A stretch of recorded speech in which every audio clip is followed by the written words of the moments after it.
Good evening, everyone. My name is Sibdas Sengupta, and I work as a curatorial program manager to Gallery.work. Today, we are here at the event where we are talking about how the exhibition, the inner contour, A. Raiba is being conceptualized, and then we will be talking through various aspects through which we have conducted our research, and also through various levels how this exhibition is being materialized as well. Before we talk about today's event, I would like to share that as a gallery, what we do. Gallery.work has been working rigorously and diligently towards working around how curatorially we can work on cutting edge artistic practices from this time and present exhibitions which could shake various levels of inquiries which are extremely urgent to our times as well.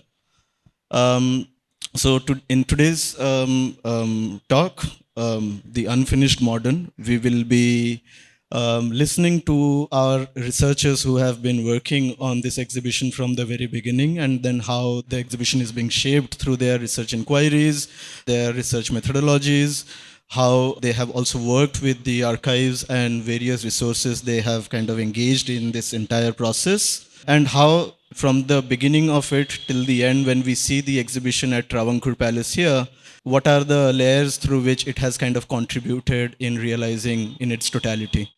So before I move ahead and give the mic to both our researchers, Ayush Tripathi and Ritika Gour, I would like to share a brief introduction about what they do and what kind of works they have also done in this exhibition.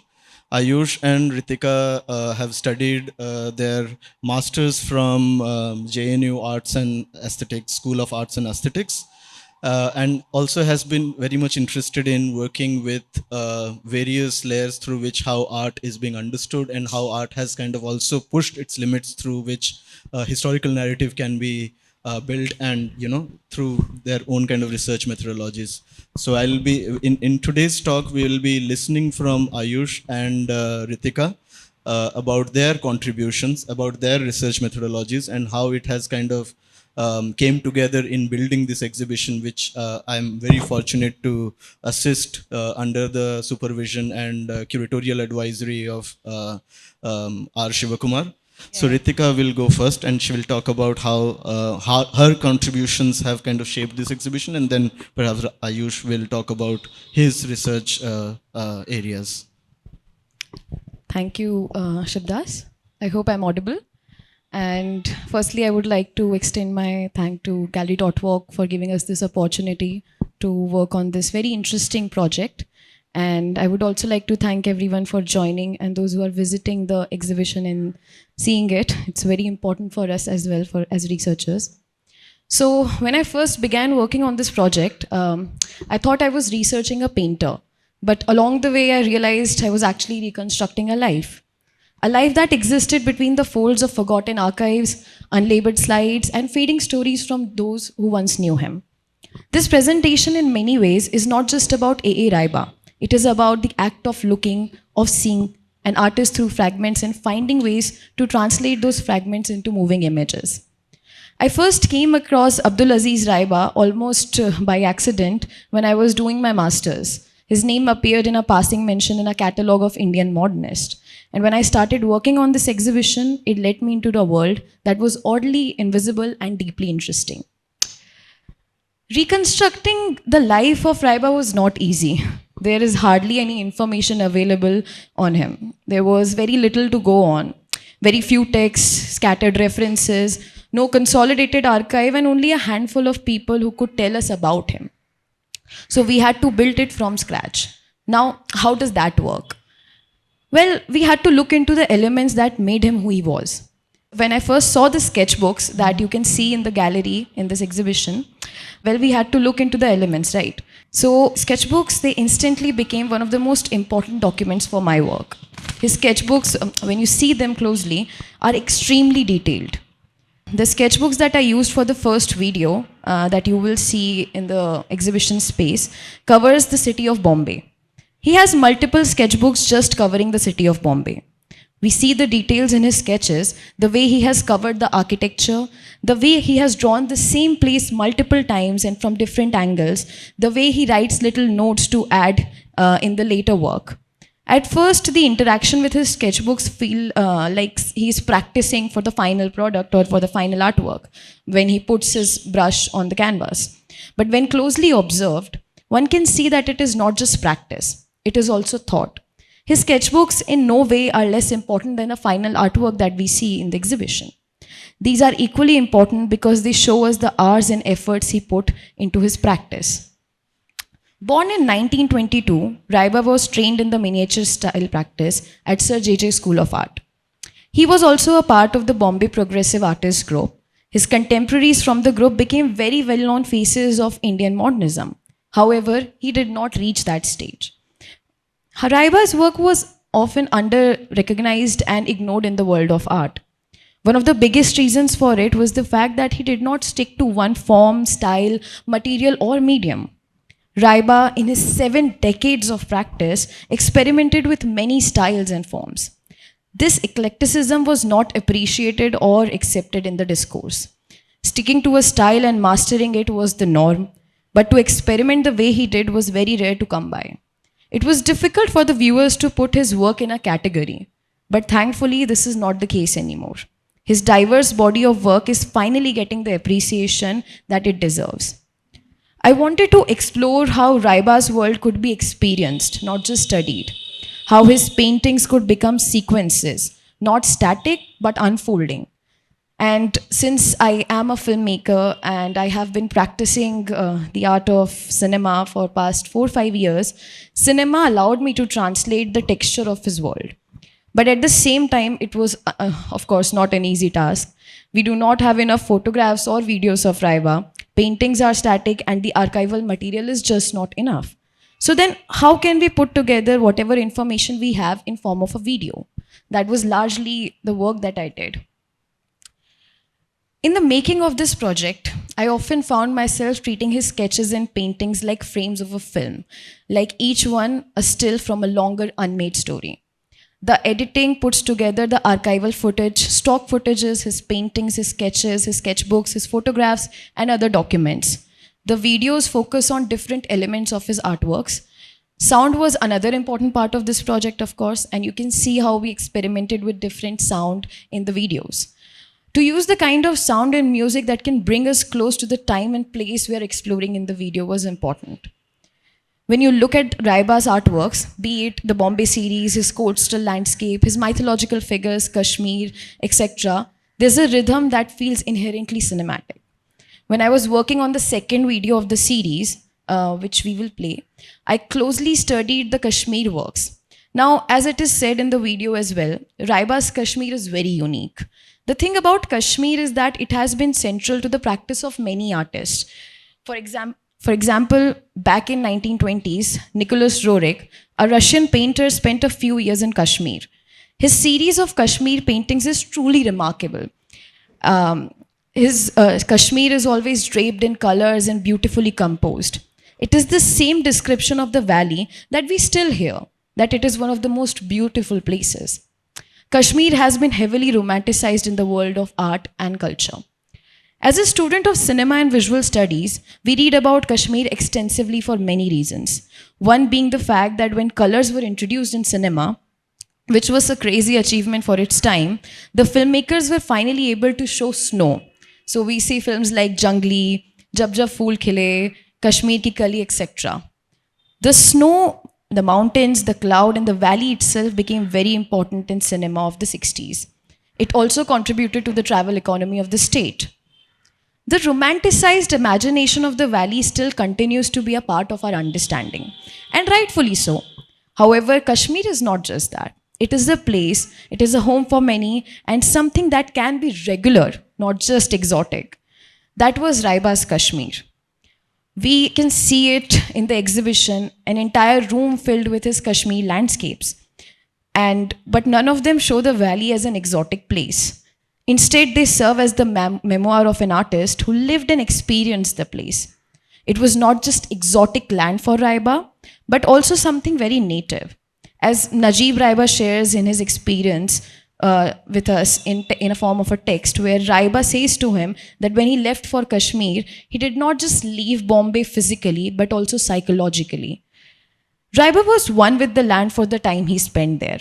This depiction of Kashmir was very refreshing for me as a student and as a researcher on this project.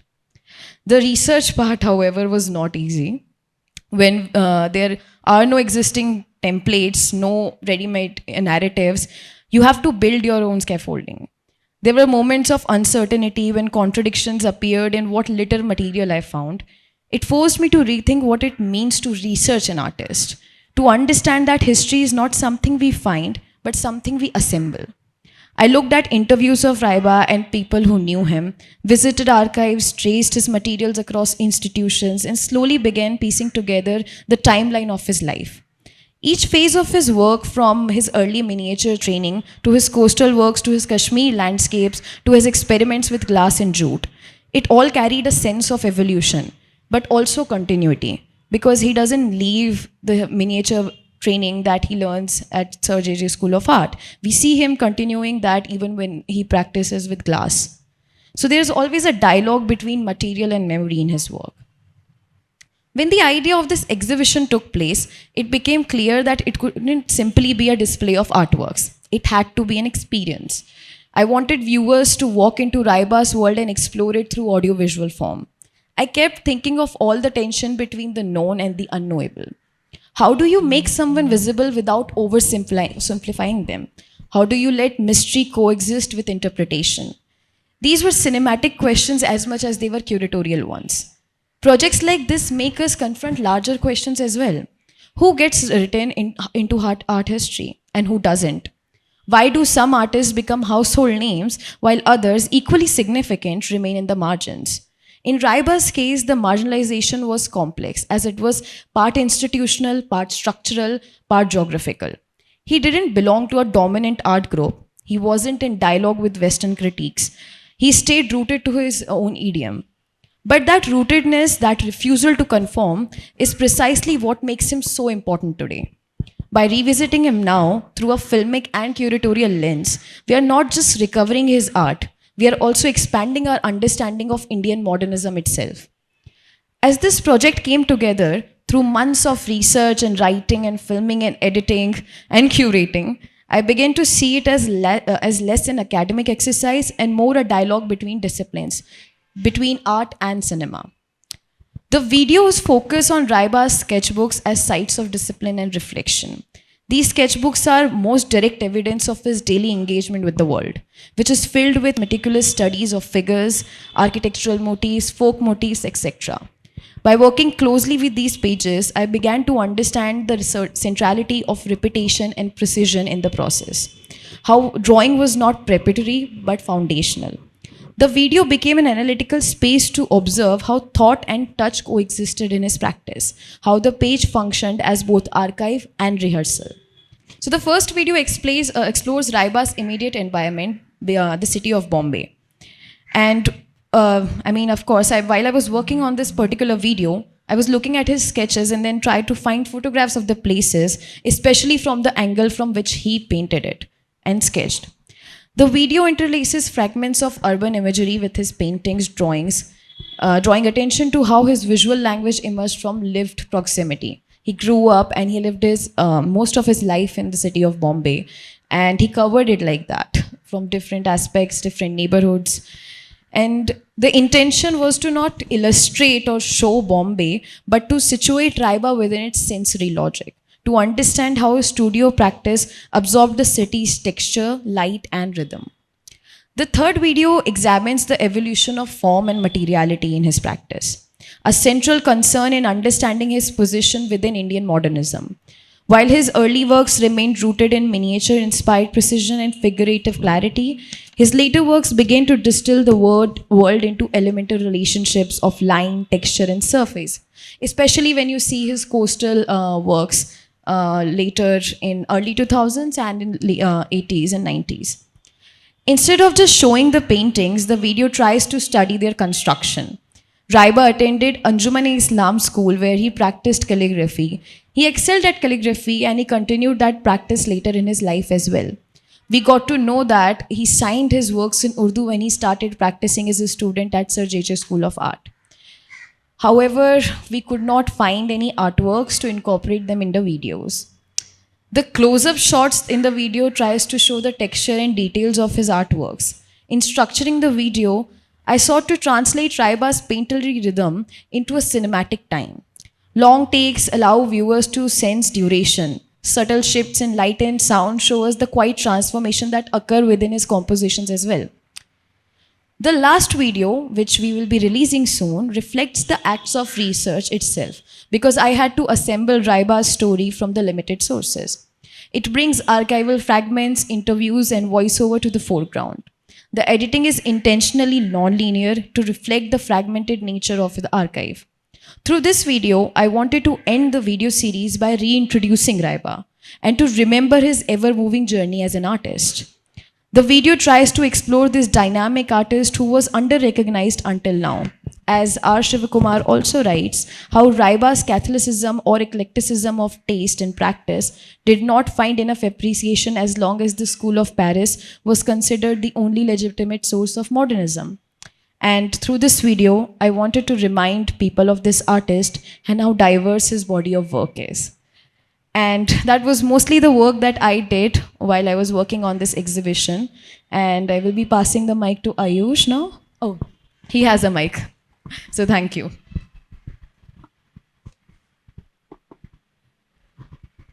I want to thank the gallery for providing me the opportunity to sort of work on this exhibition.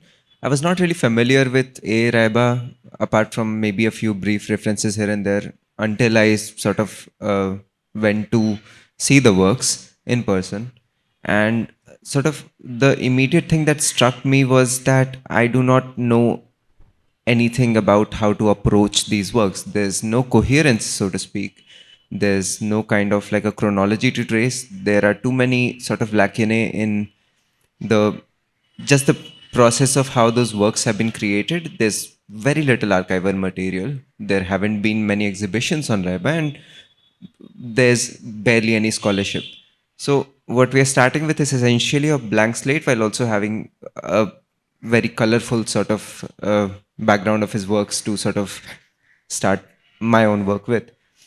And one of the things that sort of prompted me to, I mean, that's the title of the talk as well, The Unfinished Modern. So I want us to linger for a bit on the idea of the unfinished itself, which was prompted by the sort of journal, the biography that Ritika mentioned, which was the biography that Najib, A. Raiba's son, wrote reflecting on the life and works of his father. And the title of that biography is The Unfinished Journey of Life. And the biography has a lot of quotations from Raiba, sort of speaking in different public spaces in his exhibitions and in his personal capacity to his son as well. And this idea keeps recurring of it being of his life's work being incomplete, of his life's work being unfinished, and that the only sort of alternative to just death is to ceaselessly act upon his creative, artistic, political impulse, whatever. So this is a question that seems rather banal, like what does it mean for something to be unfinished? It seems rather straightforward in that it's incomplete, it's something that requires more work. But that is a rather negative sense of the word unfinished. To take a more positivist approach would be to also think of unfinished as making oneself available, making oneself open to whatever is around someone to use as inspiration, to use as models, to use as references for creation, for production, and so on. So retrospectively then approaching those works again, and then to see the very wide, very broad variety of materials that Raiba uses, which ranges from something like paper to acrylic to glass to jute and canvases, of course. It is materials that have been used not just in the location of a studio, but materials that have been used in his extensive travels across the country as well. much of which comes from the Konkan and Kashmir, of course, but there are also works that come from Rajasthan. There's an extensive body of work that comes from Mumbai, much of which Ritika has discussed. And what struck me is that there seems to be some kind of an impulse to create on these different materials, which is not just a matter of choice here, which is not just a matter of preference, but rather something that emerged as a sort of necessity. What I mean is that let's look at the works from Kashmir. Much of them have been done with charcoal on paper, and they're very hasty. They're very rough sketches of an entire landscape, in which, if you stand at his vantage point, you cannot really observe details very carefully. You can only see very sort of an impressionistic image of what the valley looks like. So now, when you're traveling, you're not traveling with a lot of material. You're not traveling with an entire kit and easel and everything. You use materials that are easily available and that allow you an immediacy in the production itself. And that is what is reflected in the works from Kashmir, and that the sketches may range from landscape sketches to tree studies to looking at the morphology of an entire community, so to speak, where you see figures who are sitting, who are smoking, who are eating, who are chatting with each other and everything. But even across these very broad sort of variety of locations, what remains consistent is the roughness of the brushstrokes and a kind of impressionistic outlook on how to create while traveling. And then it struck me again while looking at these works is that one of the impulses of my entire research project was to essentially look at Raiba as a traveling artist, and then to think about this idea of travel with the kind of different materials that he's using, which are regional materials mostly, if he's using jute in the Konkan, is to also then think about why Raiba would want to use these materials in those specific locations while traveling. What then emerged is to then think about Raiba as a nomad, as something of a nomad who is traveling while also simultaneously working with these materials out of necessity rather than choice.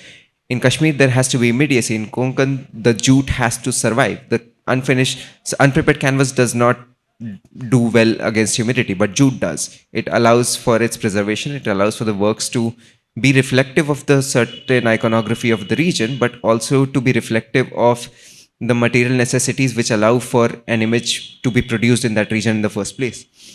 So I wanted to think then about this idea of nomadism as not something that is just related to itinerancy or just to wandering, which is a very romantic imagination, which we've had a lot of in both the 19th and the 20th centuries. But this is a nomadism which is more materially grounded in the lived realities, the social structures of the places that he's visiting, and also a very sort of fine attunement to the what materials are suitable for what place and what sort of iconographies are suitable for what place. So this comes about, this nomadic ideology, so to speak, comes about because there is a shift eventually in the 20th century in the very location of what it means to be modern, which then shifts, as Ritika mentioned, from urban metropolises like Paris or somewhere most sort of metropolitan centers in Europe, to then thinking about how modernism and modernity come to be in what are the post colonies of the world. And there it cannot be a romantic imagination of some artist from Europe coming in to India, going to Kashmir, taking photos of it, making very scenic portraits of the place, making very scenic landscapes of the place, and then sort of making an idol out of it, exoticizing it. That is simply not doable anymore. That is an untenable imagination.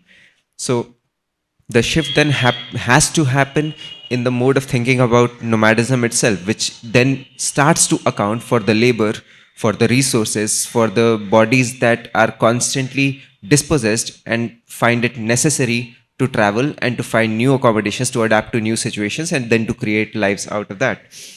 So Raiba's work inhabits this shift not just simply as influence or in the form of context, but also methodologically.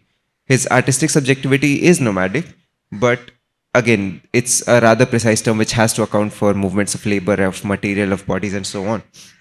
Now, this has been the central axis of my research, to read Raiba's artistic practice rather transversally, to register this movement as theme, of course, but also as an entire organizational principle, which includes all of the things that are required for some kind of a creation in the first place. And to understand the cluster of works that we have at hand as occupying certain nodes within a larger network of a global post-colonial production in which there is constant conversation happening not just within the different regions of India where different influences emerge, but also globally in what other artists across the post-colonies are doing with their own projects. So it is from this vantage point that one begins to see the works as not really stages in like a linear sort of progression, but as some kind of an accretion or sedimentation of these very broad variety of histories, which then find condensation onto different surfaces like glass, jute, canvas, and so on. And so moving on from this, I would like to then begin talking about the materials, so to speak. And one of the challenges we encounter in approaching Raiba's work is again that is no sort of chronology to be made in these works. Like there are jute works that he made in the 90s, but there are simultaneously jute works that he made in the 70s. Many of them are not dated for us to be able to figure out exactly when. So that linear approach of tracing a certain genealogy of production, that is not particularly useful to us. So what we have to then think about is how to read these images transversally in terms of this idea of sedimentation and this idea of accretion of detail of layers onto surface. In Kashmir, we talked about how he uses charcoal on paper, and they are immediate, they are portable, they have to be quick to register the perceptions that he's having, and they have to necessarily move on from rather postcard imagination of Kashmir that we have owing to our colonial heritage.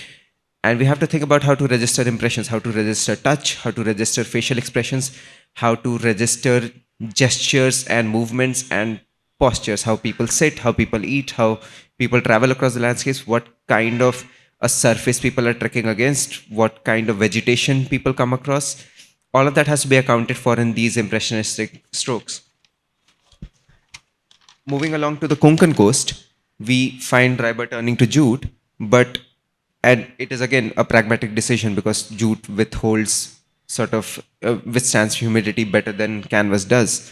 But that then, if we look at one of the works inside, which is a jute work, it's a rather small canvas from the Konkan. What is also visible is that it does not have any kind of a linearity in its surface as well. It is a very rough, very textured surface, which registers light rather different, light and colors both rather differently than something like a canvas will. In that it is very dense. It is very dense with layers of color, layers of pigmentation, and also in just the figures themselves. The figures are not as clearly demarcated as we see in some of his other canvas works. They sort of blend into each other, and that is again the same kind of thing that happens in the Kashmir sketches, even though that is done in charcoal. In that the figures and objects, there's no real distinction. The figure ground is a bit shaky, and we cannot really sometimes distinguish rocks from clouds or humans from trees. They all sort of blend into this weird kind of an ecology rather than as providing distinct subjects to us. The reverse glass paintings are perhaps the most interesting, in that this kind of a sedimentation is visible also in conversation with a rather very, very important and sort of very fundamental concept in Western metaphysics, which is also the understanding of light and darkness and what it provides. The entire project of modernity is based on this distinction. The entire project of enlightenment is based on this distinction between the light and the dark. So what the glass paintings allow us in is that they sediment the different layers for us, in that one layer can be just gold foil, other layers can contain these outlines of the figures that are being represented, while the other layers will sort of contain pigmentation and other kind of sort of ornamentation or whatever.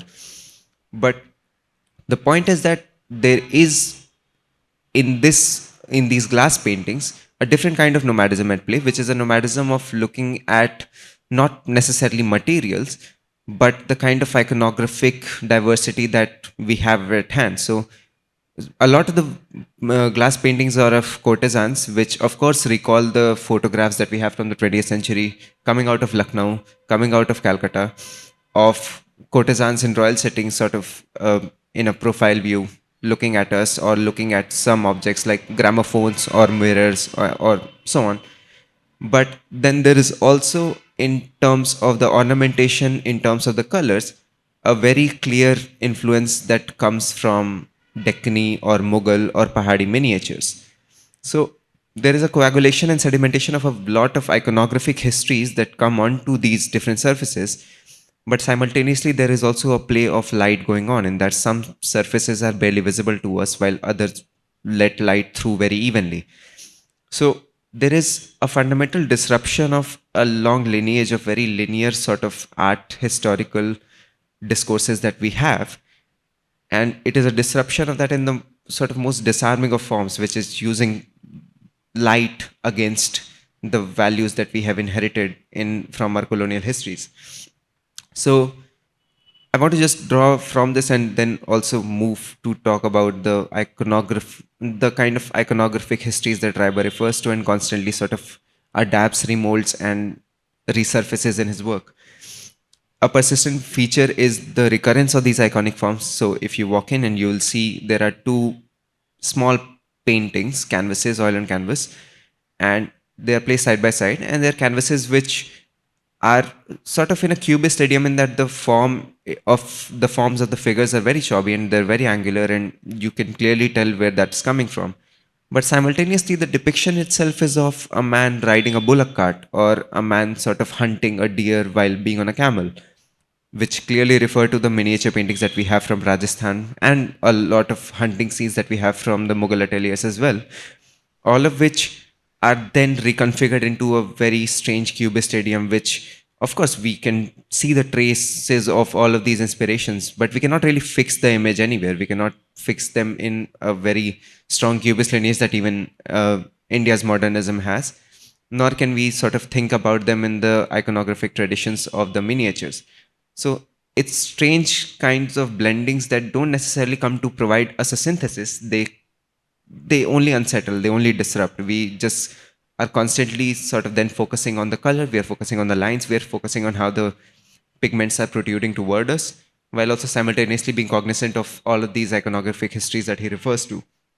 So there's no single genealogy to be traced. It is evocation, it is a, a certain movement across histories, and a certain accumulation of a lot of different temporalities. So meaning emerges here not as interpretation, but again through the process of accretion and sedimentation. Now, this is where the terms unfinished and the idea of a cartography or a network become more perceptible, in that we are not necessarily mapping temporalities, we are not necessarily mapping spaces in how they existed, but are reconfiguring them in a very sort of networked way into these relations that are dispersed across a lot of iconographic and material fields.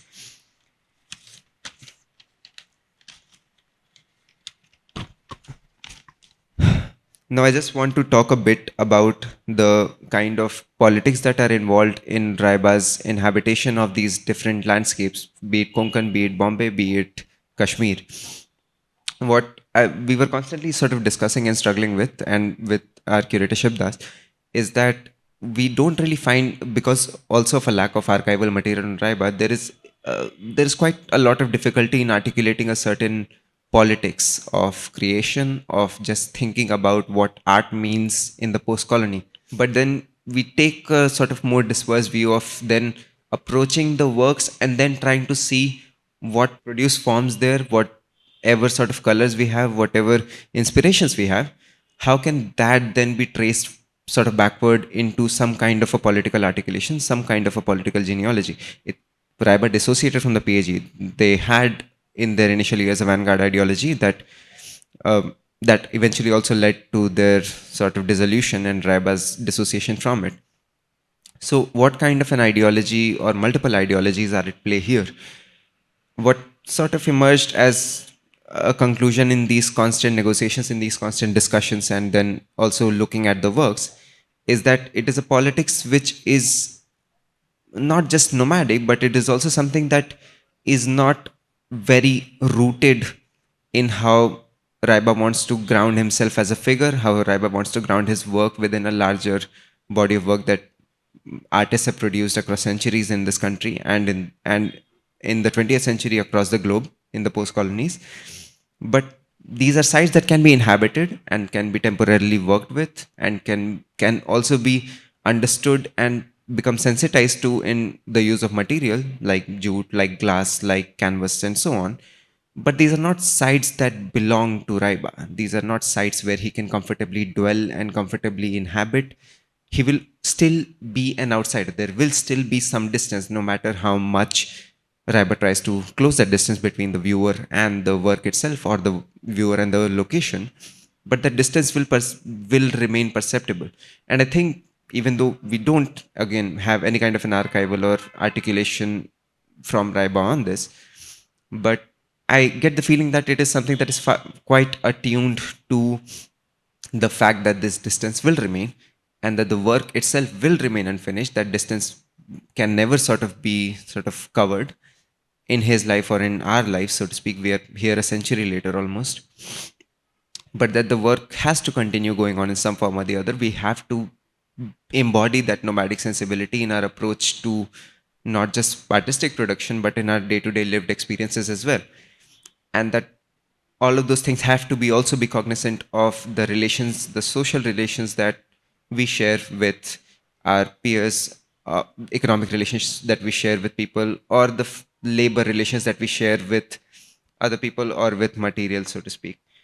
So to engage with this work, and to works that have, and so many works like this that have then since come, especially in the late 20th and 21st centuries, is we have to be willing to remain in motion. We have to be willing to sort of be transversal in our approaches, because that linear idea of history and historiography is simply not sustainable or tenable for us anymore. Thank you. Thank you, Ayush and Ritika. Before we, and for this in-depth research and the work also you have done during this tenure we have worked together also. Before we go to conclude the event, and then we can also see the exhibition together, whoever is late here. I also would like to ask few things to both of you to also illuminate certain ideas that how you have both worked from these disciplinary domains, coming from different backgrounds and all. If you could talk, Ritika, about, so when you started working on this filmic approach on Raiba, and then doing the research through which you wanted to build a narrative that would contribute to the discourse of art making in context of Raiba's journey. What are the elements through which you started working on the narratives and building the narratives in sequencing a larger narrative which could contribute, what Raiba is, and how Raiba's kind of stylistic approaches or movements or locational responses have contributed largely in defining what the artist is, and his artistic identity as well. And I've also, I mean, in context of when you were also kind of Ayush mentioning about the nomadism in context of Raiba's practice, and this constant mobilization through which the practice has also shaped, it also fascinating beyond the genealogical aspect of the transitions or the works which are being made, from the context of how it has frozen in different times. Then I'm also very interested in understanding, since you have been very particularly talking about those in your kind of essays also, that how do you see this interdependence of this material formalism which is being part of his practice, but also you see that how this interdependence of the materiality, let's say when he is working on jute, or let's say when he is spending a longer kind of stretch or time at Kashmir, and studying the landscape in a very kind of a different perspective, and then we see these kind of very cubist looking paintings or deconstructed figures, where Raiba's this approach of approach to this idea of figuration, but also abstraction to an extent is being extremely prominent in his practice, right? So I also would like to hear from you that how do you see, in a sense, that how are these different bodies of work coming from different material understanding creating a visual identity or a visual language which are also equally codependent to each other.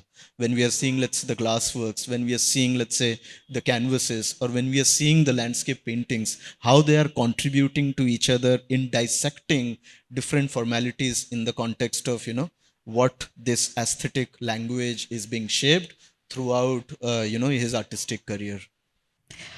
So, I mean, making all the 4 videos was a very new experience for me as well as a filmmaker, because whatever I have practiced so far, and I mean, unfortunately, the kind of cinema that we're used to, it works in like a linear manner with like continuity and chronology, where we don't jump here and there far too much. It's always very experimental. And this was, of course, not fictional. This was something we are building from scratch, which is slightly like a video essay, an introductory video of the artist. So the kind of approach that we had to choose was also something that I was building from scratch in a way. So first thing which was there for me was that I did not follow any linear approach. So when you see the videos, especially the first video that we see, which begins with sketches of Raiba of the city of Bombay, and then it moves to the city of Bombay and different photographs and stock images of the city.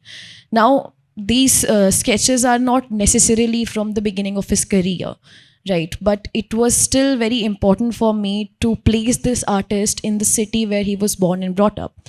So choosing that approach, it became a very important element in making the videos, because the second video, it just solely focuses on his Kashmir works and what led him to Kashmir. The video after that focuses on form and materiality of his work. The fourth video brings it all together and provides an overview. Now, the first video, which is supposed to be also an introductory video, another challenge that I faced in the process was to not oversimplify it, because the artist has had a very dynamic career. And how do we bring that dynamic and diverse body of work in the form of audiovisual? So I was trying to build that story, that narrative, where I'm looking at his images, I'm looking at his sketches and paintings, no matter what time they are from. They do not have to be chronological in manner, but just how important they were in the time where he was. For example, if he was born in Bombay in 1922 and he stayed there till 1957, after which we see him going to Kashmir. However, the sketches are not necessarily from that period, but they are still equally important, because this was the city where he spent most amount of time, where he was growing, and we see him capturing the architecture of the city in a very interesting manner. And surprisingly, we come across very rare artworks on like canvas or in any other form of Bombay. So it mostly exists in his sketchbooks, and it also means that it was very personal for him. So how do we approach something that was so personal for him from a similar lens when making a video, trying to portray something which is very close to the artist, which is also very private to the artist. It exists in the private spheres of his sketchbooks. So one thing was that. Then while developing this, I was looking into his peers, his contemporaries, and the people who he was engaging with. So when he was a member of Progressive Artists Group, he was in constant touch with M.F. Hussain, S.H. Raza, F.N. Souza, K.H. Ara, Tayyab Mehta, and others. And these people put up an exhibition together, which was the first exhibition of Bombay Progressive Artists Group. And thankfully, I found the catalog of that. So I just found the introductory page where I could see his artworks. So then I was looking at other people that he interacted with. For example, before he went to Kashmir, Walter Langhammer, who was very close to him and one of his mentors, actually asked him to spend some time in Kashmir, because you can see that his contemporaries are leaving for different places. Raza and Souza both left for abroad, and they were practicing and training there. So how important it is for an artist to leave the place where they are from and to explore other geographical and cultural regions. So Raiba does that when he goes to Kashmir. So the kind of influence Walter Langhammer had on him, trying to put these elements together and then develop a narrative. So while we trace the history or the life of Raiba through these videos, we are also tracing the histories of the places that he has been a part of, to peers and contemporaries who supported and challenged his views and shaped his vision, to the different practices that he was engaging with and he was being introduced to different kinds of materials and mediums that he's experimenting with. For example, when he moves to his glass works, we rarely see artists working on glass at that time. In the 80s, it's a very new and refreshing thing. But the subject of his glass works are very much influenced by his practice as a miniature artist. So to look at the elements of, his practice, of the people around him, of the regions that he has explored, of the cultures that he has explored, and to then tie it, weave it all together in form of a video was mostly the process that I followed. So yeah. Hello. Yeah. So, I mean, the question itself is about thinking about how his nomadic sensibilities allow also for an aesthetic kind of coagulation. So, this is one of the things that I struggled with a lot initially. In that, I mean, while also scouring the internet and other archival sources to look at his works and to look at his other works that the gallery doesn't have, and to look at things that have been written about him, what I constantly kept thinking was, is this painting original? In that, like, I mean, I cannot really trace a certain work that is on the internet to whatever work I have seen of his so far in the gallery itself. So there was a bit of a struggle in that. It was quite difficult to sort of really try and pin him down in terms of what kind of an aesthetic principle is at play, and why work with certain materials and why work with certain iconographies at certain times. So that was challenging insofar as tracing him into some kind of an authoritative whole is concerned. But then simultaneous to the eclecticism that Ritika mentioned, there is also, I believe, another principle at play, which is the principle of the palimpsest, which is the principle of overlapping Raiba overlapping his text or his image over an already existing image, over an already existing piece of text. So if you look at many of the Kashmir sketches, it is very visible in that he draws on both sides of the paper. So you will have you will have a very preliminary tree drawing on one side, and on the other side you will have the same structure but with more branches, with more foliage, and so on.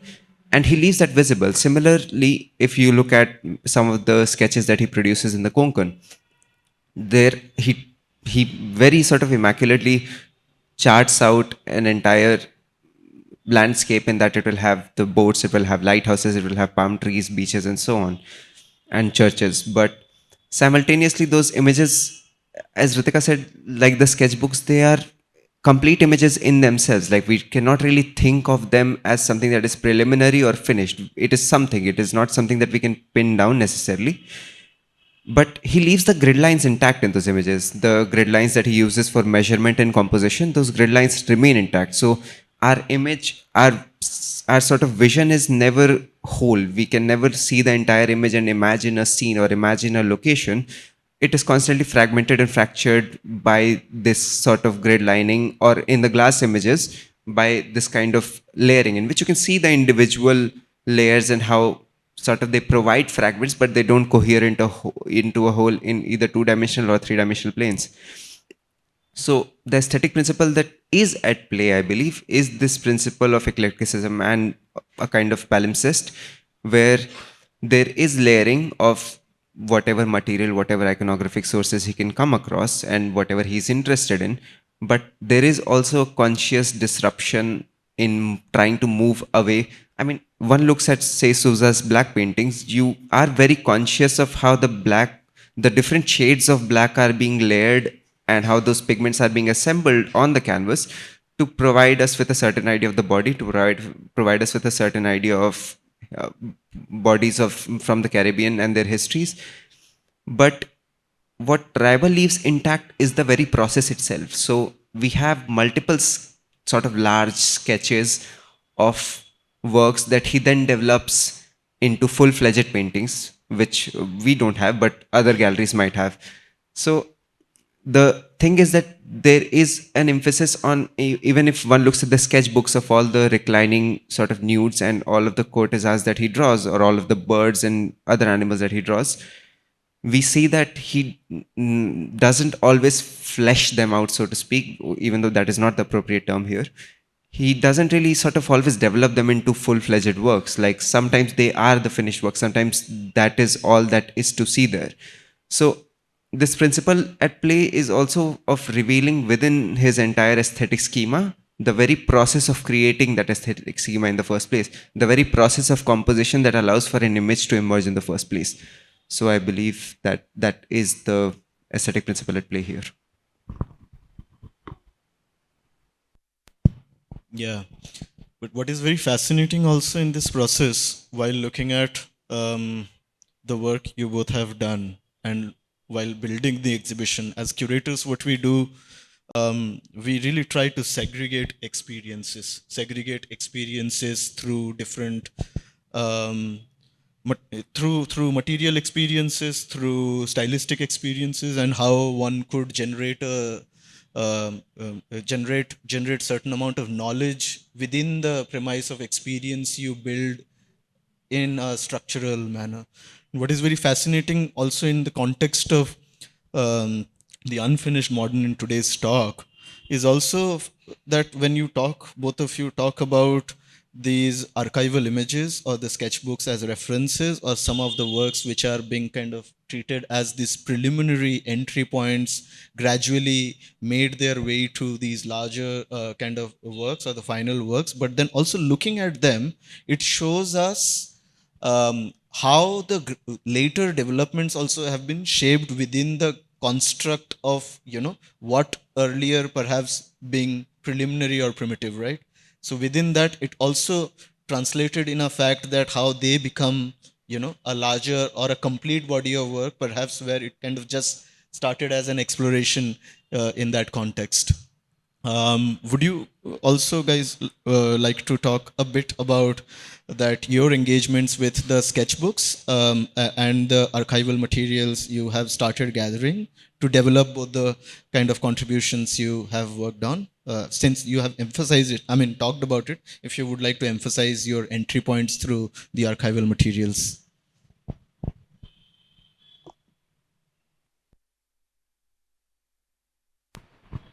So the archival material we had access to were in the form of these sort of small catalogs that we came across, or like newspaper clippings, or like reviews of his older exhibitions. But the main archival material we worked with were many of Raiba's sketchbooks, which are again thematically demarcated in that there is a sketchbook for folk motifs, there is a sketchbook for animals, there is a sketchbook for ships and boats for the city of Bombay, and so on. So, and also the sketchbooks are also fascinating in that they are not just practice sketches, but also very, he puts in these elaborate sort of maps and structures of and notes about how to sort of approach a certain idea in these different forms, in these different variations that he can make. So a single idea is then given like 15, 20 forms within the pages of the sketchbooks. What was also sort of important to us as archival material was one of the sketchbooks contained some photographs and some stamps and some small clippings that Raiba himself had collected of people writing about his shows, or the scheduling of that and all of that.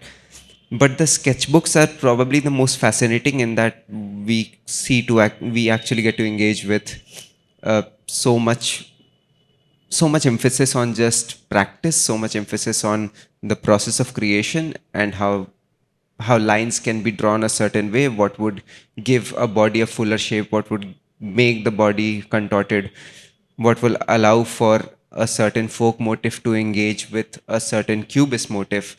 All of those interplays exist in the sketchbooks, and then they are translated onto the canvas or on glass or on jute whatever. But mostly the sketchbooks provide us that very fascinating insight into the very process of thinking about these forms and how they are spatialized and what kind of spatial interactions they can have with other forms. So yeah, that.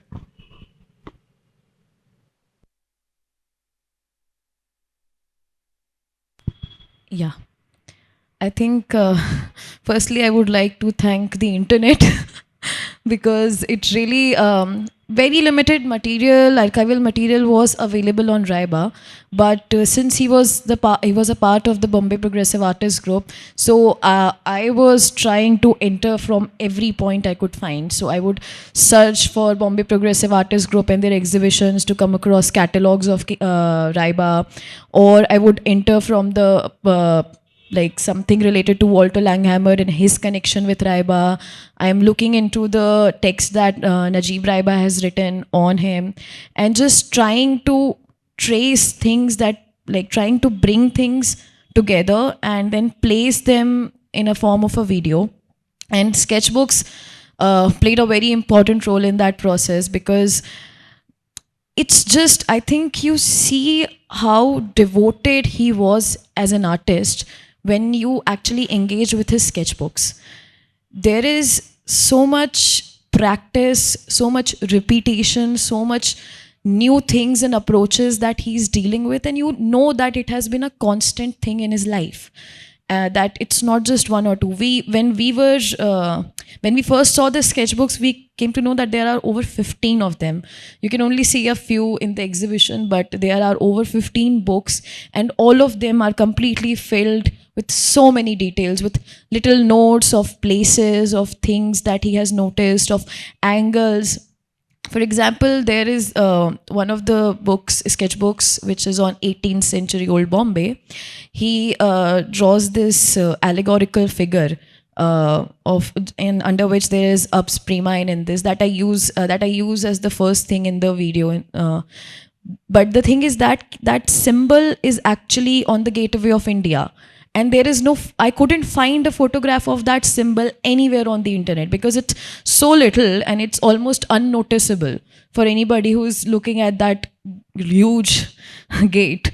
But apparently it's present in Raiba's practice. So just these little things, you can see that he's noticing things, he's very closely observing them, and he's bringing them all on paper on his sketchbooks.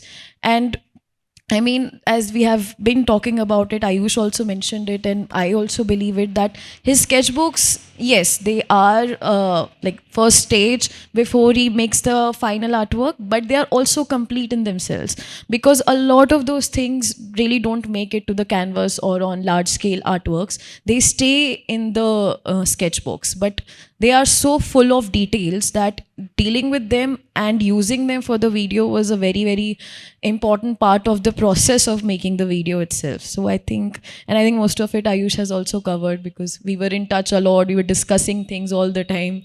So it's the same answers. I don't want to bore people.